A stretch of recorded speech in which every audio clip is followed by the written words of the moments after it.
Dear students, अस्सलाम वालेकुम। Welcome to scope science club. Dear students, हमारा lecture series chapter number 23 chromosomes and DNA का चल रहा है, जिसमें हम अब तक म्यूटेशन, उसके टाइप्स, उसकी इम्पोर्टेंस और क्रोमोसोमल म्यूटेशन के बारे में पढ़ चुके हैं। डियर स्टूडेंट्स, आज का हमारा लेक्चर जीन पॉइंट म्यूटेशन के बारे में है। बेसिकली हम इसके डेफिनेशन थोड़ा देख चुके हैं, लेकिन यहाँ पे आज हम इसको डिटेल से डिस्कस करेंगे। डियर स्टूडेंट्स, जीन या पॉइंट म्यूटेशन क्या है? The mutation that cause changes in single nucleotide और few nucleotide in the DNA is called point mutation. हमने पहले ही कहा था कि डीएनए में अगर एक न्यूक्लियोटाइड या फिर कुछ न्यूक्लियोटाइड्स वो चेंज हो जाते हैं तो फिर क्या है, उसको आप बोलते हैं पॉइंट म्यूटेशन। यानी कि वो एक मखसूस पॉइंट पर हुआ, इस वजह से इसको आप नाम देते हैं पॉइंट म्यूटेशन की। ठीक है जी। पॉइंट म्यूटेशन किस वजह से होती है? जब केमिकल चेंजेस आती हैं इंडिविजुअल के जीन में, कोई भी केमिकल चेंजेस जब आती हैं तो उस दौरान न्यूक्लियोटाइड्स की जो सीक्वेंसेस हैं, ठीक है, वो डिस्टर्ब हो जाती हैं, जिसको हम नाम देते हैं पॉइंट म्यूटेशन। ठीक है जी। अब इस न्यूक्लियोटाइड के सीक्वेंस चेंज होने की वजह से क्या चेंज होगा? न्यूक्लियोटाइड जब चेंज होंगे तो जो अमाइनो एसिड है ना, उसकी ऑर्डर भी चेंज हो जाएगी, जिससे मसलन अगर वो डिज़ायर्ड प्रोटीन हमने बनानी है तो उसके सीक्वेंस में जब तब्दीली आएगी तो हमें डिज़ायर्ड प्रोटीन भी नहीं मिलेगा। क्यों? पॉइंट म्यूटेशन की वजह से। डियर स्टूडेंट्स, डायग्राम में आपको दिखाया गया है कि this one is the normal DNA, जहाँ पे आपका सिंगल न्यूक्लियोटाइड जो है मौजूद है और यहाँ पे बाइंडिंग है थायमीन एडेनिन के साथ। लेकिन कोई भी केमिकल चेंजेस आ जाती हैं, या जो सोर्सेस म्यूटाजेंस के हमने पीछे डिस्कस किए, कौन से हैं आपके पास? फिज़िकल सोर्सेस हैं, केमिकल सोर्सेस हैं और बायोलॉजिकल सोर्सेस हैं। तो इनमें से कोई भी सोर्स अगर यहाँ पे इस एक सिंगल न्यूक्लियोटाइड पर म्यूटेशन काज करता है तो इसकी सीक्वेंस तब्दील होती है, जैसा कि यहाँ पे दिखाया गया है। थायमीन और एडेनिन रिप्लेस हुआ है किसके साथ? साइटोसिन एंड ग्वानिन के साथ। ये तो इसको आप बोलते हैं पॉइंट म्यूटेशन। म्यूटाजेंस की वजह से, फिजिकल हो, केमिकल हो, बायोलॉजिकल हो, जब एक न्यूक्लियोटाइड की सीक्वेंस में तब्दीली आती है, इसको आप बोलते हैं पॉइंट म्यूटेशन।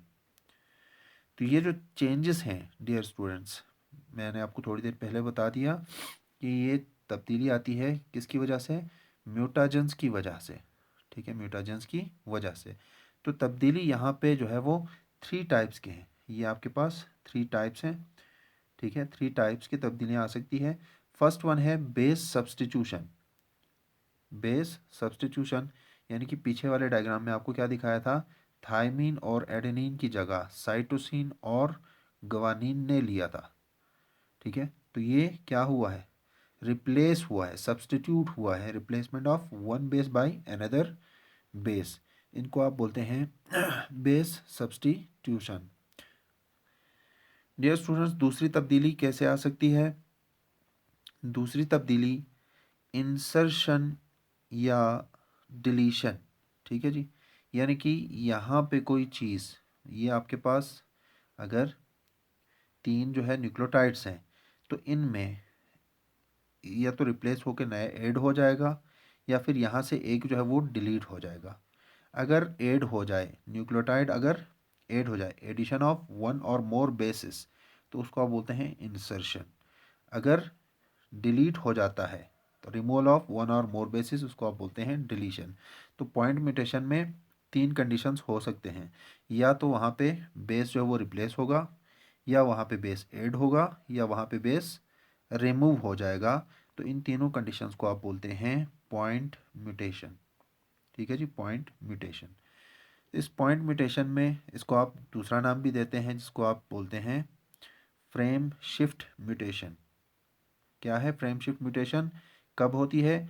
जब एक या एक से ज़्यादा जो न्यूक्लियोटाइड्स हैं उनको या तो इंसर्ट किया जाता है या डिलीट किया जाता है, उसको आप बोलते हैं फ्रेम शिफ्ट म्यूटेशन। ठीक है जी, फ्रेम शिफ्ट म्यूटेशन की वजह से क्या होता है, नए सीक्वेंसेस बनते हैं। मसलन ये आपके ए टी सी था या ए टी जी आप इसको बोल दें, इसमें से कोई भी चीज़, कोई भी बेस मसलन थायमीन ये निकल जाती है या ऐड हो जाता है, तो इन दोनों सूरतों में इसके अंदर जो मौजूद इंस्ट्रक्शन है यानी कि सीक्वेंस ऑफ कोडॉन जो है वो चेंज होके नया बन जाता है और इससे प्रोडक्ट्स भी आपके नए बनते हैं। मसलन डायग्राम में आपको दिखाया गया, ये आपका ओरिजिनल सीक्वेंस है, ठीक है, ओरिजिनल सीक्वेंस, और ये आफ्टर पॉइंट म्यूटेशन यानी कि यहाँ पे थायमीन एडेनिन एडेनिन है, यहाँ पे भी ये थायमीन है एडेनिन है एडेनिन है, इधर भी थायमीन एडेनिन एडेनिन है, यहाँ पे साइटोसिन है, यहाँ पे भी साइटोसिन है, लेकिन ये वाली जो थायमीन है ये रिप्लेस हुआ है साइटोसिन के साथ, ठीक है, और बाकी सारे सीक्वेंसेस फिर से क्या हैं, सेम है।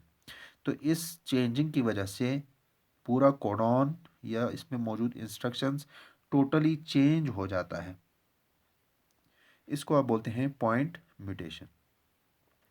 डियर स्टूडेंट्स, पॉइंट म्यूटेशन की वजह से बॉडी के अंदर कुछ एबनॉर्मेलिटीज आ जाती हैं, जिनमें से फर्स्ट जो है वो आपके पास स्किल सेल एनीमिया है। स्किल सेल एनीमिया ये एक बीमारी है, ठीक है, इसको हम डिफाइन कैसे करेंगे, इनहेरिटेड जेनेटिक डिजीज़, यानी कि ये पेरेंट्स से विरासत में मिली हुई बीमारी है, जिसमें क्या होता है, रेड ब्लड सेल जो है उनकी स्ट्रक्चर या शेप चेंज हो जाती हैं, that will become the abnormal crescent या मून और स्किल शेप्ड, यानी कि नॉर्मली आपके पास आरबीसीज इस शेप के होते हैं, ठीक है जी, कनकेव शेप, लेकिन इनमें पॉइंट म्यूटेशन जब होती है तो फिर इनकी स्ट्रक्चर जो वो तब्दील होके क्रिसेंट लाइक बन जाती है, इस तरह से श्रिंक हो जाती है, तो जिससे इसकी फंक्शन जो है वो तब्दील हो जाती है, फंक्शनल जो है चेंजेस आ जाती हैं इसमें, कि इसका फंक्शन जो है वो मुतासिर होता है।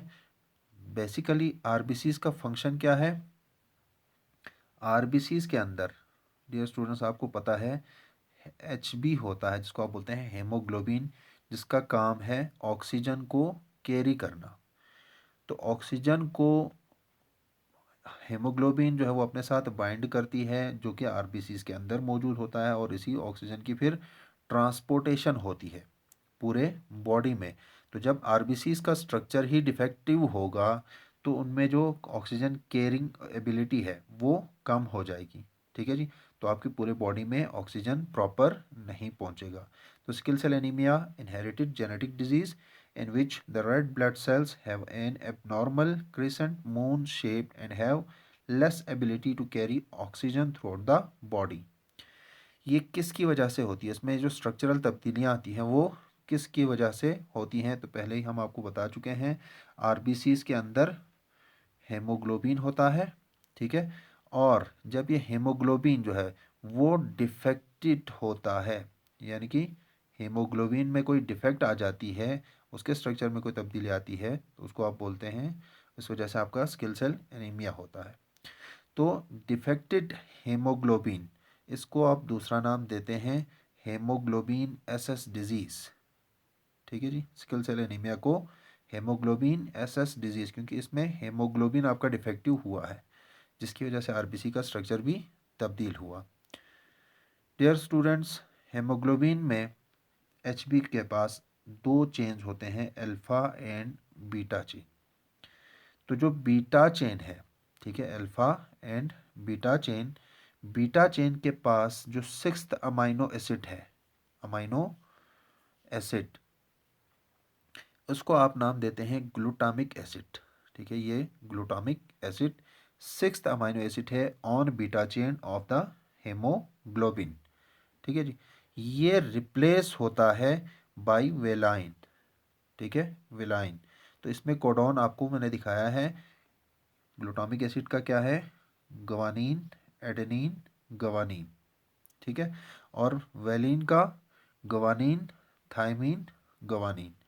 तो इसमें देखें आप क्या क्या हो रहा है, गवानीन एडेनिन गवानीन, ये ग्लूटामिक एसिड, और वेलिन का गवानीन थायमीन गवानीन। तो यहाँ पे ये एडेनिन जो है और थायमीन, इन दोनों में तब्दीली आ रही है, तो इसी को आप बोलते हैं पॉइंट म्यूटेशन।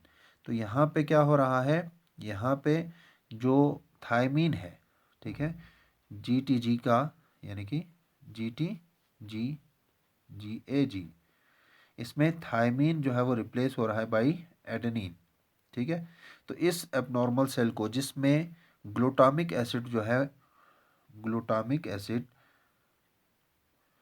वो वेलिन में कन्वर्ट हुआ,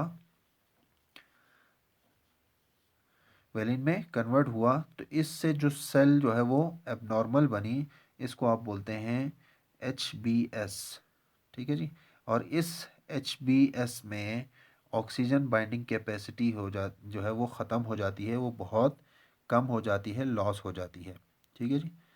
अब इसी HBS की वजह से, HBS का RBCs में होने की वजह से, ठीक है, प्रेजेंस ऑफ HBS, ये रेड ब्लड सेल का जो स्ट्रक्चर है, शेप है, ये इस तरह का था, तो वो तब्दील होके किस तरह बनेगा, इस तरह से, यानी कि क्रिसेंट, यानी कि moon shape, crescent of the moon. तो रेड ब्लड सेल बिकम क्या होगा, क्रिसेंट, मून और स्किल शेप। ये आरबीसी जो कि क्रिसेंट लाइक बन चुका है, ये क्या करता है, इसमें ऑक्सीजन बाइंडिंग एबिलिटी ख़त्म हो जाती है, जिस वजह से लेस ऑक्सीजन सप्लाई होती है बॉडी के टिश्यूज़ को, ठीक है। और डियर स्टूडेंट्स, हमेशा याद रखें, सिकल सेल एनीमिया को हम पहले ही डिस्कस कर चुके हैं कि ये क्या है, हेरिडिटी है, ठीक है, हेरिडिटी। तो हेरिडिटी मुराद आपके पेरेंट्स से जो है ऑफस्प्रिंग में ये ट्रांसफ़र होगा। तो ये कब, ये कौन सा हेरिडिटी होगा, ये होमोजाइगस रेसेसिव जीन, यानी कि होमोजाइगस रेसेसिव जीन से मुराद जब तक दोनों पेरेंट्स से नहीं आते, मसलन फीमेल के हिसाब से हम देखते हैं, तो अगर दोनों पेरेंट्स से रेसेसिव जीन आता है, तो ये जो फीमेल है, this will affect with sickle cell anaemia, ठीक है, सिकल सेल एनीमिया। और मेल में एक ही रेसेसिव जीन अगर आती है, तो तब वो मेल जो है वो क्या होंगे, इफेक्टिव होंगे। सिकल सेल एनीमिया जो है वो होमोजाइगस रेसेसिव जीन की वजह से होती है, until and unless the person cannot get the disease if the recessive gene inherited from both parents, यानी कि जब तक दोनों पेरेंट्स से ये रेसेसिव जीन नहीं आएगा, तब तक वो इंडिविजुअल जो है वो सिकल सेल एनीमिया से अफेक्टेड नहीं होंगे। सिकल सेल एनीमिया के सिम्टम्स में बेटे आप देखते हैं, हमने पहले डिस्कस किया है कि इसमें जो है वो ऑक्सीजन कम सप्लाई होती है। तो ऑक्सीजन के कम सप्लाई होने की वजह से कार्बन डाइऑक्साइड ज़्यादा एक्यूमुलेट हो जाता है, ठीक है, और इसकी वजह से आपको फैटीग होती है, थकावट, ठीक है, पेलनेस, कलर तब्दील हो जाता है, फीवर, ज़्यादा बुखार हो जाती है, और rapid heart rate, shortness of breath. यानी कि ऑक्सीजन जब सप्लाई कम होंगे, तो फिर क्या होगा, शॉर्टनेस ऑफ ब्रेथ, और शॉर्टनेस ऑफ ब्रेथ होंगे तो आपका हार्ट बीट जो है, या हार्ट रेट, वो बढ़ जाएगा। साथ साथ आपको जॉइंटिस की बीमारी भी लग सकती है। और चूंकि ऑक्सीजन की प्रॉपर सप्लाई नहीं हो रहा, इसलिए वेरियस जो ऑर्गन है जिनको ऑक्सीजन की प्रॉपर सप्लाई नहीं होती, वो डैमेज हो सकते हैं, ठीक है। और इसके सिम्टम्स में पेनफुल एपिसोड्स शामिल हैं, जो कि मसलन कुछ घंटों के लिए या फिर पूरा दिन के लिए आपको पेन रहता है बॉडी में। तो ये पेनफुल एपिसोड्स जो है फ्रॉम आवर्स टू डेज, कोई मखसूस नहीं है कि 1 घंटा हो, 2 घंटा हो, 1 घंटा भी हो सकता है, 2 घंटा भी हो सकता है, और पूरा दिन भी हो सकता है। इसकी ट्रीटमेंट कैसे की जाती है, ट्रीटमेंट में हम देखते हैं कि सबसे पहला जो है वो ब्लड ट्रांसफ्यूजन, यानी कि ब्लड में डिफेक्ट है, ब्लड में डिफेक्ट है, किस में, ब्लड के रेड ब्लड सेल्स में, तो आप इसको रिप्लेस करते हैं, या इसकी जगह पे न्यू आप आरबीसीस जो है वो इंड्यूस करते हैं थ्रू ब्लड ट्रांसफ्यूजन, नए और हेल्दी ब्लड आप उसमें इंड्यूस करते हैं, ट्रांसफ्यूज करते हैं, उसको आप बोलते हैं ब्लड ट्रांसफ्यूजन। पेनफुल एपिसोड की हमने बात की, तो उन पेन को कम करने के लिए आप एनाल्जेसिक्स यानी कि पेन किलर्स का इस्तेमाल करते हैं, प्लेंटी ऑफ फ्लूइड्स आप देते हैं, और folic acid supplements. Dear student, folic acid supplements, folic acids का काम क्या होता है, हेमोग्लोबिन के पास ऑक्सीजन को बाइंड करने के लिए आयरन का होना लाजमी है। आयरन होंगे तो ये Hb जो है इस ऑक्सीजन को अपने साथ बाइंड करेगा। तो चूंकि हेमोग्लोबिन डिफेक्टिव हो रहा है तो उसके पास आयरन भी कम है, तो ब्लड ट्रांसफ्यूजन में हम न्यू आरबीसी शामिल कर रहे हैं। तो साथ में फोलिक एसिड सप्लीमेंट भी आप देंगे, तो जितना ज़्यादा आयरन होगा उतना वो ऑक्सीजन को कैरी करेगा, और जितना ऑक्सीजन को कैरी करेगा उसकी जो शॉर्टनेस ऑफ ब्रेथ है वो कम हो जाएगी। ठीक है डियर स्टूडेंट्स। लास्ट जो पॉइंट है हमारे पास इसके ट्रीटमेंट के हवाले से, तो ये तो आप इसकी मयर्स करते हैं ताकि थोड़ा सा तकलीफ़ में कमी हो और वक्ती तौर पर उसकी लाइफ जो है वो अच्छी गुजरे। परमानेंट जो इलाज है वो बोन मेरो ट्रांसप्लांट या फिर स्टेम सेल ट्रांसप्लांट है। इसके ज़रिए आप सिकल सेल से जो है वो इसकी क्योर कर सकते हैं। अदरवाइज़ जो है इसकी क्योर जो है वो पॉसिबल नहीं है। ठीक है, पॉसिबल नहीं है। क्यों? क्योंकि ये आपके जेनेटिक डिजीज़ है। जेनेटिक डिजीज़ यानी कि जीन्स में जब म्यूटेशन होती है तो उससे आपको ये बीमारी लगती है। और ये पहले भी मैंने कहा था कि एक वर्ड मैंने इस्तेमाल किया, मैन्युफैक्चरिंग डिफेक्ट। ठीक है, मैन्युफैक्चरिंग डिफेक्ट। तो ये दूर होना बहुत मुश्किल है until and unless you will go through with the bone marrow और स्टेम सेल ट्रांसप्लांट। अगर ये दोनों कामयाब हो जाते हैं तब आपकी क्योर जो है वो मुमकिन है। अदरवाइज़ आपको blood transfusion, analgesics, plenty of fluids और फॉलिक एसिड सप्लीमेंट से गुजारा करना पड़ेगा ताकि लाइफ में तकलीफ़ थोड़ी सी कम हो जाए। आई होप डियर स्टूडेंट्स आपको आज का लेक्चर समझ आया होगा। अगर आपको लेक्चर समझ आया, आपको नोट से कुछ फ़ायदा हो रहा है, तो काइंडली इस लेक्चर को ख़ुद भी देखें, अपने दोस्तों के साथ भी शेयर करें, ताकि इन नोट्स से, इस लेक्चर से आपके दोस्तों का भी फ़ायदा हो। अपनी दुआओं में याद रखिएगा। अल्लाह हाफ़िज़।